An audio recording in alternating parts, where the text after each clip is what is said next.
बिस्मिल्लाहिर्रहमानिर्रहीम। अस्सलाम वालेकुम नाज़रीन, आप यूट्यूब चैनल देख रहे हैं। मैं इमरान खान हूँ। सबसे पहले इमरान खान की बहन अलीमा खान का एक स्टेटमेंट है और ये बड़ा क्रिटिकल स्टेटमेंट है, अर्जेंट स्टेटमेंट है। उन्होंने हंगामी बुनियादों पे एक पैगाम जारी किया है अपने सोशल मीडिया अकाउंट के ऊपर। उन्होंने कहा it is critical and urgent that Imran Khan B examined and treated at a proper medical facility. Imran Khan साहब को फौरी तौर पर जो है वो एक बेहतर मेडिकल फैसिलिटी के अंदर उनका ट्रीटमेंट किया जाए, उनको वहाँ पे एग्जामिन किया जाए।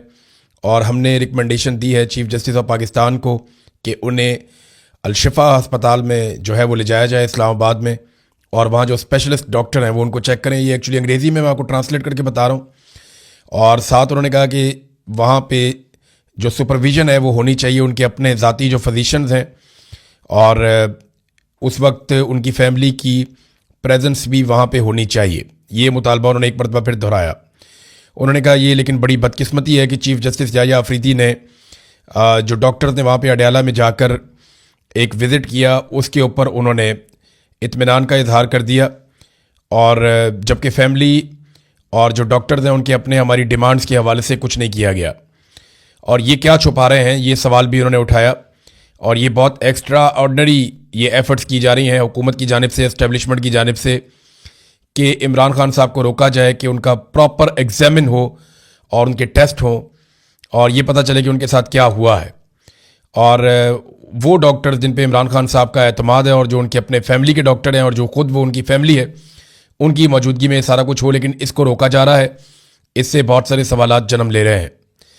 फिर उन्होंने ये बताया कि गवर्नमेंट और उनके मिनिस्टर्स ने क्या किया और किस तरीके से इंसिस्ट किया गया फैमिली को।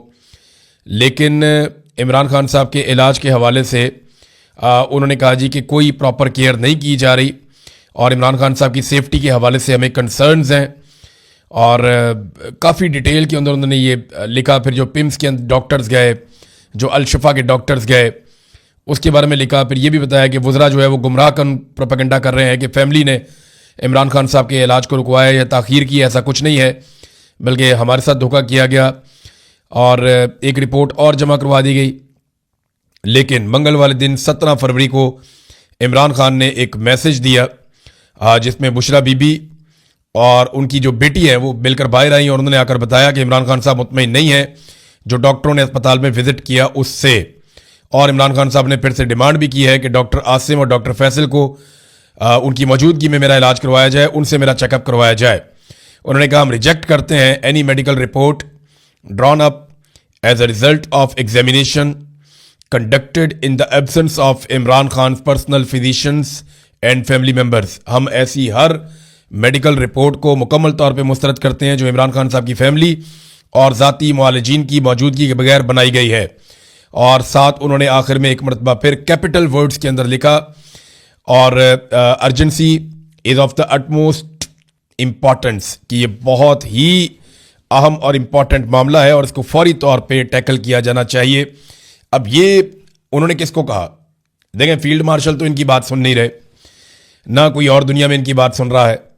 एक्चुअली अलीमा खानम ने ये पैगाम पूरी दुनिया की इंसानी हकूक़ की तंजीमों के लिए, दुनिया भर के मीडिया इदारों के लिए और दुनिया भर के उन लोगों के लिए जो इमरान खान साहब को सपोर्ट करते हैं उनके लिए जारी किया है, और पूरी दुनिया को बताया है कि सिचुएशन क्या है। और पूरी सिचुएशन को चंद पैराग्राफ के अंदर लिख कर उन्होंने रिपोर्ट कर दिया है। इमरान खान साहब को अब अस्पताल के अंदर ले जाया जाएगा और उनको लाना पड़ेगा, क्योंकि जेल के अंदर जो ये इंजेक्शन लगने का अमल है ये बहुत मुश्किल है। ऐसा मुमकिन नहीं है कि जेल के अंदर ये बड़े आराम से हो जाए। ये इमरान खान साहब को अस्पताल ही लाना पड़ेगा, और ये किस अस्पताल में लेकर जाएंगे इसके बारे में हम कुछ कह नहीं सकते। फैमिली जो है वो अलशिफा इंटरनेशनल हॉस्पिटल इस्लामाबाद के बारे में बज़िद है, वो कहते हैं वहीं पर लेकर आए, क्योंकि वहाँ पर सबसे ज़्यादा फैसिलिटीज़ हैं। यानी अडयाला जेल के करीब जिस अस्पताल में सबसे ज़्यादा सहूलतें हैं, जो सबसे शानदार हॉस्पिटल है इस किस्म के मामलात में, वो अलशिफा इंटरनेशनल हॉस्पिटल है। लेकिन हुकूमत और एस्टेब्लिशमेंट कुछ और करना चाहती है, और वो नहीं चाहेंगे कि इमरान खान साहब मंजर-ए-आम पे आए या उनका कोई स्टेटमेंट सामने आए। तो ये एक अजीबोगरीब सिचुएशन है। दूसरी जानिब पाकिस्तान तहरीक इंसाफ ने जो ऐलान किया कि इमरान खान रिहाई अमन फोर्स वो बनाएंगे, उसके हवाले से बिल्कुल खामोशी हो गई है। पाकिस्तान तहरीक इंसाफ के अंदर से ही मुखालफत पैदा हुई, और ये जो एक उम्मीद पैदा हो रही थी कि तहरीक इंसाफ एक नौजवानों की बड़ी फोर्स बनाएगी जो इमरान खान साहब की आज़ादी के लिए कोई रोला शोला डालेंगे, लेकिन या कोई हिकमत अमली बनाएंगे। अभी फ़िलहाल उसके ऊपर खामोशी है। देखना यह है कि डिस्कशन के बाद ये काम किया जा सकता है या नहीं किया जा सकता, क्योंकि इमरान खान साहब को रिहा करवाने के लिए फ़ैसला तो सड़कों पे होगा, इमरान खान साहब कहते हैं, या फिर इमरान खान साहब को और उनकी फैमिली को डील करनी पड़ेगी, जिसके लिए इमरान खान साहब तैयार नहीं है। और जो शराइत इमरान खान साहब रखते हैं वो बड़ी सख्त है। अब देखें, ये एस्टेब्लिशमेंट ने सोचना है, इमरान खान की शराइत जितनी भी सख्त हो, पाकिस्तान को उनसे नुकसान नहीं पहुंचेगा। वो मांगते क्या है? वो कहते हैं आप फ्री एंड फेयर इलेक्शन आप करवा दें और आप हर मामले की इंक्वायरी करवाएं, या आप जुडिशल कमीशन बना दें, चाहे 9 मई है चाहे 26 नवंबर है, जो वाकयात भी हुए उनकी आप तहकीकात प्रॉपर तरीके से करवा दें, इंसाफ और कानून के मुताबिक। अदालतों पे दबाव डालना छोड़ दें, बेगुनाह लोगों की कैद ख़त्म कर दें। और ये जो आपने मुदाखलत की हुई है सियासत के अंदर, हर चीज़ के अंदर, ये मुदाखलत ख़त्म कर दें। वो एस्टेब्लिशमेंट को कहते हैं ये चीज़ें पाकिस्तान को डिलीवर करेंगी। लेकिन मुझे नहीं लगता कि इनका ऐसा कोई इरादा है एस्टेब्लिशमेंट का। जिस तरीके से पाकिस्तान में लग्जरी तैयारे आ रहे हैं, इन तैयारों के बारे में मैं चंद चीज़ें आपको बता दूं। एक तो ये बहुत तेज़ तैयारे हैं, ये बड़े लंबे ट्रैवल कर सकते हैं, यानी ये तैयारे तो छोटे हैं लेकिन ये बड़ा लंबा सफ़र कर सकते हैं। बाद तैयारे ऐसे होते हैं उनको बार बार फ्यूलिंग की ज़रूरत पड़ती है। ये उन मामलात से आगे के तैयारे हैं, इनकी रफ्तार भी अच्छी है, ये लग्जरी भी बहुत है, इनका सफ़र भी बहुत महफूज है। तो ये वो तैयारे हैं जो नॉर्मली लेकर भागने के काम आते हैं। अब जिस तरह एक तैयारा मंसूब किया जा रहा है, कभी मोहसिन नकवी से, कभी आर्मी चीफ से, कुछ और लोगों के पास भी पाकिस्तान में तैयारे हैं। वज़ीर आज़म जो हैं वो भी तैयारा रखते हैं, दीगर लोग भी तैयारा रखते हैं, सिंध वाले जो हैं उनके पास भी तैयारे हैं, जरदारी साहब जो हैं वो भी तैयारा इस्तेमाल कर सकते हैं। इसी तरह पंजाब में मरीम नवाज़ ने भी तैयारा हासिल कर लिया है। फैमिली के 10, 12, 15, 17 लोगों को लेकर निकलना उनके लिए भी कोई मसला नहीं होगा। ऐसा लगता है कि भागने की तैयारियां हैं, जिस तरह तैयारे ये इकट्ठे कर रहे हैं। बहरहाल इन तैयारों के पैसे किसने दिए, कहां से आया इतना पैसा? क्योंकि पाकिस्तानी तो गरीब है, पाकिस्तानियों के पास तो पैसा नहीं है, यहां रोटी खाने का पैसा नहीं है, आधे पाकिस्तानी गुर्बत की लकीर से नीचे है। तो इन पाकिस्तानियों के पास तो इतने पैसे नहीं है कि ये तैयारे लेकर आए। तो इन्होंने पैसे कहां से दिए? इन तैयारों के कर्जे ले लेकर दिए। हालात ये हैं कि पंजाब, जहां पे मरीम नवाज की हुकूमत है, यहां पे इस वक्त कर्जे पहुंच चुके हैं 1700 अरब रुपए से जायद। ये उस्मान बुज़दार के दौर में 900 अरब के आसपास थे, कहीं पे इससे ज्यादा थे, 900 अरब से ज्यादा थे। ये बैरूनी कर्जों की मैं बात कर रहा हूं। और अब जो है वो बैरूनी कर्जे पहुंच चुके हैं लगभग 1700 अरब तक, यानी 1705 अरब तक पहुंच गए। 1705 अरब तक ये पहुंच गए। इसमें एशियाई तरक्याती बैंक के 20% हैं, चाइना से भी कोई 18-20% हैं, और 58% कर्जा जो है वो वर्ल्ड बैंक से लिया गया है। तो मरीम नवाज ने टका के कर्जे लिए हैं और पंजाब को कर्जों में डबो दिया उन्होंने। 2036 तक पाकिस्तानी ये कर्जे ही उतारते रहेंगे। कोई भी हुकूमत आएगी अगले 10 साल उन्होंने कर्जे ही उतारने हैं, और अपने लिए जहाज भी ले लिया। इन कर्जों से इन्होंने सैलाब मुतासरीन के घर नहीं बनाए, इन कर्जों से इन्होंने गटरों के ढक्कन नहीं लगाए, इन कर्जों से इन्होंने गरीब आदमी को एजुकेशन नहीं दी, हेल्थ नहीं दी, बल्कि वो जो हेल्थ कार्ड था वो भी उनसे वापस ले लिया। इन कर्जों से इन्होंने किसान को कुछ नहीं दिया, इन कर्जों से इन्होंने मजदूर को कुछ नहीं दिया, इन कर्जों से इन्होंने बिजली के ऊपर जितनी सब्सिडी थी वो वापस ले ली, बजाय इसके कि 200-300 यूनिट बिजली मुफ्त करते। तो इन कर्जों से और तो कुछ किया नहीं, अपनी अयाशियां की हैं, पूरी दुनिया की मौजें ये कर रहे हैं। और अब एक तैयारा भी इन्होंने ले लिया। भागने के लिए तैयारे काम आएंगे और कोई काम नहीं है। एक तैयारे का कहा जा रहा है वो 11 अरब का है, तो दूसरा बताया जा रहा है जी वो उससे भी महंगा है और बड़ा जदीद तैयारा है। तो इसराइली तैयारे, हमें पाकिस्तानियों को कहते हैं कि इसराइली मसनूआत का बाइकआउट कर दो, उनकी बोतल नहीं पीनी, 10 रुपए वाली ये चीज़ नहीं लेनी, वो चिप्स नहीं लेना, ये नहीं लेना, वो नहीं लेना, ये इसराइल का है। खुद जनाब इसराइली तैयारे, कमाल नहीं हो गया? खुद इसराइल के साथ बैठ के मीटिंगें, ज़बरदस्त नहीं हो गया? उनके साथ खड़े हो गए, फोटो, और बाकायदा ऐलान किया जाता है कि हमें कोई एतराज़ नहीं है कि नेतन्याहू या इसराइली इसके अंदर शामिल हो मीटिंग में। नेतन्याहू का एक स्टेटमेंट भी आया, ये स्टेटमेंट आप देखें। नेतन्याहू ने कुछ पोस्ट किए हैं प्राइम मिनिस्टर ऑफ इजराइल के अकाउंट से, और लुब्बे-लुबाब उनका ये है कि ये नेतन्याहू का साफ साफ ऐलान है कि एक ऐसा इत्तेहाद बन रहा है जिसमें अफ्रीका भी ममालिक भी होंगे, एशिया के ममालिक होंगे जिनका कुछ का वो नाम नहीं ले सकते, तो लाजमी बात है पाकिस्तान भी है उनमें। इंडिया का उन्होंने कहा जी इंडिया भी होगा, अरब ममालिक का उन्होंने कहा जी अरब ममालिक भी होंगे। फिर जनाब मुश्तरका कोई मफादात हैं जो होंगे, और बहुत सारे उन्होंने प्लान बताए नेतन्याहू ने। फिर नेतन्याहू ने कहा जी हम अभी नाम नहीं बता रहे, वक्त आने पे बताएंगे। फिर लेकिन एक ख्वाहिश का उन्होंने इजहार किया और बताया कि ये क्या करेंगे, ये शिया और सुन्नी मुसलमानों को जो है उनके खिलाफ लड़ेगा ये इत्तेहाद। ये भी उन्होंने कहा जो रेडिकल लोग हैं शिया और सुन्नी उनके खिलाफ ये लड़ेंगे। ये नेतन्याहू ने स्टेटमेंट दिया बाकायदा, और ये कहते हैं जी हमें कोई एतराज़ नहीं है। ये एक ऐसे बोर्ड ऑफ पीस के अंदर बैठे हुए हैं जिसे ताहिर अशरफी गज़ा बोर्ड कहते हैं, जिसमें गज़ा का कोई बंदा ही नहीं है, जिसमें फ़लस्तीन ही नहीं है। हाँ, उसमें इसराइल है, तो इसराइल जिस बोर्ड के अंदर शामिल है उसमें जाकर ये बैठ गए, और फ़लस्तीन के बारे में वो बोर्ड बना था लेकिन फ़लस्तीन उसके अंदर नहीं है, और इसके बारे में इन्होंने आवाज़ भी नहीं उठाई। सऊदी अरब जो है वो वक्तन फ़वक्तन आवाज़ उठाता है। अभी ग्रेटर इसराइल के हवाले से जो एक स्टेटमेंट इसराइल के अंदर जो अमरीकी सफ़ीर हैं उन्होंने जो स्टेटमेंट दिया उसके ऊपर सऊदी अरब ने अच्छा तगड़ा जवाब दिया, और लेकिन बाकी लोग जवाब नहीं देते। सऊदी अरब कहीं ना कुछ थोड़ा बहुत वो करता रहता है। अब नाज़रीन, असद कैसर साहब ने भी एक स्टेटमेंट देकर बताया कि पाकिस्तान पर जो बैरूनी कर्जों का हुजम है वो गुज़िश्ता 3 सालों में, ये जो शहबाज शरीफ साहब को लाकर इंस्टॉल किया गया था, पहले पीडीएम की सरकार बनाई गई और उसके बाद पीडीएम 2 की सरकार बनाई गई, तो ये जो लाकर इंस्टॉल किया गया, एक दफ़ा जनरल बाजवा ने इंस्टॉल किया और दूसरी तरफ आसिम मुनीर ने इंस्टॉल किया, तो ये 3 बरसों के दौरान तकरीबन 84% पाकिस्तान के बैरूनी कर्जों के हुजम में इजाफा हो गया। जो हमने दुनिया से बाहर से कर्जा लिया हुआ ना, उसमें 84% इजाफा हो गया, यानी लगभग डबल हो गए कर्जे हमारे 3 साल में। जितना कर्जा हमने 75 साल में लिया उतना हमने 3 साल में ले लिया, लगभग उतना ही ले लिया। और बैरूनी कर्जों का जो मजमूई हुजम है वो 138 अरब डॉलर तक पहुंच गया है। अब एक बात आप जहन में रखें कि ये अभी भी कर्जे ले रहे हैं। 25 करोड़ डॉलर ये लेना चाहते हैं चाइना से, कुछ 60 करोड़ डॉलर इन्होंने लिए हैं एक निजी बैंक से, कुछ और जगह से भी ये कर्जे हासिल करने की कोशिश कर रहे हैं कि मजीद कर्जा पाकिस्तान को मिल जाए।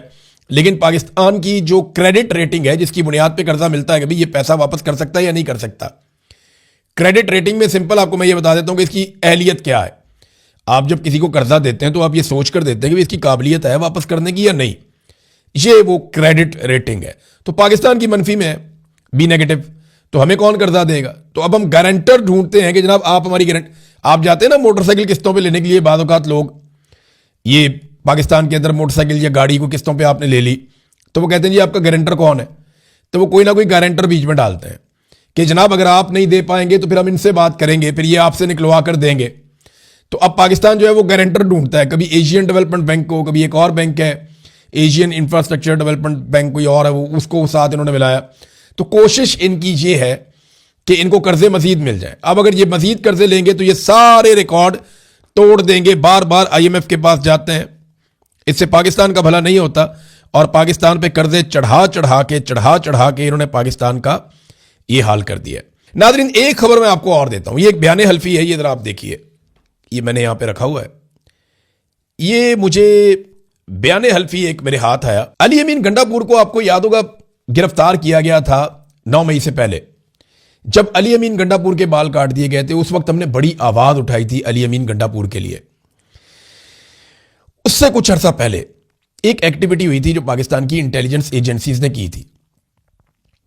हुआ यह था कि अली अमीन गंडापुर को आजाद कश्मीर के हवाले से बनाया गया था, मिनिस्टर इमरान खान साहब ने उन्हें बनाया हुआ था। वहां पे जो इलेक्शन हुए थे 2021 में, उसमें अली अमीन गंडापुर ने बहुत बड़े बड़े खांचे मार लिए थे, और वो रिपोर्टें पाकिस्तान की इंटेलिजेंस एजेंसियों तक पहुंच गई थी। तो बाद में जब अली अमीन गंडापुर को गिरफ्तार किया गया इस बुनियाद के ऊपर, तो अली अमीन गंडापुर के सामने कुछ बयाने हल्फी रखे गए कि जिन बंदों से तुमने पैसे लिए हैं ये इन बंदों ने बयाने हल्फी दे दिए हैं। और अब मुझे ये बात पता चलती है कि उस वक्त अली अमीन गंडापुर, क्योंकि मेरे पास जैसे ये कागज पहुंचे हैं, अब जिन्होंने बयाने हल्फी लिखकर दिए हैं वो लोग तो अभी भी जिंदा है ना, जिन्होंने अली अमीन गंडापुर को पैसे दिए वो लोग भी अभी जिंदा है। तो एक बयाने हल्फी मैं आपको अभी दिखा रहा हूं, आने वाले दिनों में आपको 4 से 5 और भी नजर आ जाएंगे। और इस पे एक जर्नलिस्ट है यहां इंग्लैंड में, अबरार कुरैशी साहब, वो इस पे काम कर रहे हैं और इसके ऊपर इन्वेस्टिगेशन कर रहे हैं। वो 1-2 और स्टोरीज पे काम कर रहे हैं। आपको बड़ा मजा आने वाला है आने वाले दिनों में, आपको पता चलेगा कि ये इमरान खान की फैमिली पे अटैक क्यों कर रहे हैं और अली अमीन गंडापुर क्यों एस्टेब्लिशमेंट की लाइन लेते हैं, ये सारा आपको पता चल जाएगा। तो अगर आप डॉट कनेक्ट करेंगे तो आपके सामने सारी चीजें आ जाएंगी। अप्रैल 2021 में ये बता रहे हैं कि मैं इलेक्शन लड़ना चाहता था, तो मैंने अली अमीन गंडापुर को 2 करोड़ रुपया दिया जो उसने मेरे से मांगा था कहते जी उसके बाद दोबारा मैं इलेक्शन लड़ना चाहता था तो गंडापुर ने 4 करोड़ रुपया मांगा, क्योंकि मेरा जो मुखालिफ है वो 3 करोड़ रुपया दे रहा था। तो उसके बाद वो कहते जी मैंने बात की पार्टी से, अली अमीन गंडापुर ने मुझे बहुत थ्रेट किया, मैंने ये मामला पार्टी के सामने भी रखा, मैंने ये मामला जो है वो आज़ाद कश्मीर का, क्योंकि इलेक्शन था तो वहाँ का जो इंटेलिजेंस का एक ऑपरेटर्स था ISI वाला बंदा, उसको भी मैंने बताया। बल्कि यहाँ पे इसने एक नाम लिया है एक कर्नल का, जो पार्टी पाकिस्तान तहरीक इंसाफ के अंदर एक रिटायर कर्नल था, उसका भी नाम लिया था, कर्नल अमानुल्लाह खान। कहता जी उसको भी मैंने ज़ाती तौर पे बताया और उसने कहा जी हम इसके ऊपर एक्शन लेंगे, हम इसको देखेंगे। लेकिन फिर गंडापुर ने मुझे फ़ोन करके धमकाया और उसके बाद जनाब मेरा पैसा खाया गया। अच्छा, इस तरह का कोई एक नहीं है, ये कोई 4-5 एफिडेविट हैं जो एजेंसियों के पास थे। तो अली अमीन गंडापुर को एजेंसियों ने ऐसे काबू कर लिया। तो आहिस्ता आहिस्ता आपको समझ आएगी कि इन लोगों की मजबूरियां क्या है। मरवत साहब जो हैं इनके ऊपर भी काम हो रहा है, क्योंकि अब देखें ना, इन्होंने अटैक किया है तो सोशल मीडिया के लोग हों या मीडिया के लोग हों या जर्नलिस्ट हों, वो इस टो में लग गए हैं कि यार ये लोग ऐसे कर क्यों रहे हैं, इनकी मजबूरी क्या है। ये जो MGM ग्रुप एक बन गया है, इनकी मजबूरी क्या है, ये क्यों इमरान खान साहब की फैमिली के ऊपर चढ़ दौड़े हैं और इमरान खान के कॉज को क्यों नुकसान पहुंचा रहे हैं और लगातार पाकिस्तान तहरीक इंसाफ पर ही क्यों हमला आवर है। तो इसको अब जब डिग आउट करना शुरू किया तो पहले नंबर पे तो ये आ गया नादरीन एक बयान हल्फी, जिसमें बंदा बता रहा है कि अली अमीन गंडापुर को 2 करोड़ मैंने दे दिया था, 4 करोड़ ये और मांग रहा था। उसके बाद इसने मुझे धमकियां भी लगाई हैं और फिर इसने ये आप पारा के पास से इस्लामाबाद में इसका कोई घर होगा, वहां प्रॉपर्टी, वहां पे इसने ये लेके ये एफिडेविट और ये इसने जमा करवा दिया था। अभी और भी आएंगे। तो इस तरह एजेंसियां ब्लैकमेल करती हैं। इस तरीके से एजेंसियों को इस बात से कोई सरोकार नहीं है कि गंडापुर ने करप्शन की है या शहबाज शरीफ ने करप्शन की है या नवाज शरीफ ने करप्शन किया। वो कहते करो करप्शन, जो दिल करदा करो, लेकिन हमारी बात माननी पड़ेगी, जो हम चाहेंगे वो जरूर होगा। आप जैसे ही उनके किसी रास्ते में रुकावट डालते हैं तो वो आपकी चीजें लाके आपके सामने रख देते हैं। देखें ना, उस्मान बुज़दार की करप्शन की कितनी स्टोरियां थी। जैसे ही उस्मान बुज़दार ने कहा सर जैसे आप कहे, कोई करप्शन का मामला है ही नहीं। जरदारी साहब की करप्शन की कितनी स्टोरियां थी, सारी दुनिया को पता है, क्रिस्टल क्लियर केसेस थे। जैसे ही उन्होंने कहा सर जैसे आप कहें, उनके केसेस खत्म। नवाज शरीफ आज तक अपना मनी ट्रेल नहीं दे सका। जैसे ही नवाज शरीफ ने कहा सर जूते किधर है, मुझे बताएं मैं पॉलिश करता हूं, खत्म, कहानी खत्म। मरियम नवाज की स्टोरी आपके सामने, जाली ट्रस्ट डीड है, बहुत सारी और चीजें हैं, वजीर आला पंजाब। तो एजेंसियों को इस बात से कोई सरोकार नहीं है। गंडापुर अगर सर्व करते रहेंगे तो उन्हें कोई सरोकार नहीं है कि ये कोई 2 करोड़ 4 करोड़ 10 करोड़ को 20 करोड़ किसी से लिया हो तो क्या फर्क पड़ता है। लोगों ने बड़ी बड़ी अमाउंटें भी दी हुई हैं। अभी मरवत साहब के ऊपर भी काम हो रहा है। मुझे बड़ी मजेदार इंफॉर्मेशन उनके बारे में मिली है, लेकिन मेरे सोर्स ने कहा अभी आपने नहीं बताना, हमें जरा थोड़ा सा काम और करने दें, फिर हम आपको बताएंगे कि ये एक्चुअली हुआ क्या है। राणा सनाउल्लाह का स्टेटमेंट देखें आप, ये बड़ा इंटरेस्टिंग है। राणा साहब ये कहते हैं कि मैं जनरल बाजवा को मिला तो जनरल बाजवा ने मुझे कहा कि आप काफी सेहतमंद हो गए। ये जब जनरल बाजवा आर्मी चीफ था ना, और राणा साहब कहते जी, उन्होंने कहा जब आप जेल में थे तो आप बड़े स्मार्ट थे। फिर उन्होंने जनरल फैज हमीद की तरफ देखा, जनरल बाजवा ने, और कहा कि इन्हें दोबारा स्मार्ट करो। अंदाजा करें कैसी रऊनत है इन जर्नैलों में कि आर्मी चीफ कह रहा है एक सियासतदान को कि तुम जब जेल में थे तो बहुत स्मार्ट थे, और फिर अपने DGISI को देके कहता है इनको दोबारा स्मार्ट करो। ये धमकी नहीं है तो और क्या है? ये धमकी है ना कि ताकत मेरे पास है, हथियार मेरे पास है, इदारे मेरे कंट्रोल में है, तो मैं तुम्हें जेलों में डालूंगा।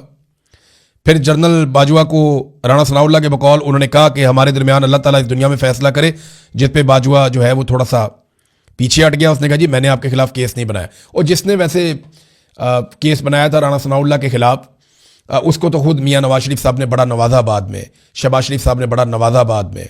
जनरल बाजवा को तो इन्होंने खुद ही एक्सटेंशन दी थी, और जनरल बाजवा के साथ मिलकर इन्होंने बाद में रजीम चेंज भी किया। तो इन्होंने कुछ नहीं सीखा किसी चीज से भी। राणा सनाउल्लाह साहब के साथ जो जुल्म हुआ था उससे 10 गुना ज्यादा जुल्म राणा सनाउल्लाह ने अपने सियासी मुखालिफिन के साथ कर दिया, और राणा सनाउल्लाह ने उन्हीं के साथ मिलकर यह जुल्म किया जिन्होंने ये जुल्म राणा सनाउल्लाह पे किया था। राणा सनाउल्लाह को पॉलिटिकल लोगों ने थोड़ी मारा था। मैं तो राणा सनाउल्लाह के हक में बोल रहा था, शोर मचा रहा था, बार बार कह रहा था, और मुझे एक पॉलिटिकल आदमी ने नहीं कहा कि तुम ये क्यों कर रहे हो। मुझे जब कहा मिलिट्री एस्टेब्लिशमेंट ने उस वक्त भी दबाव डाला कि ये ना करो। तो ये लोग खुद ही अब चाहते हैं कि इनको मार पड़े सियासतदानों को, तो फिर खाते रहे मार, इनकी मर्जी है। अब तक के लिए इतनी, अपना ख्याल रखिएगा, अपने इस चैनल का भी। अल्लाह हाफिज़।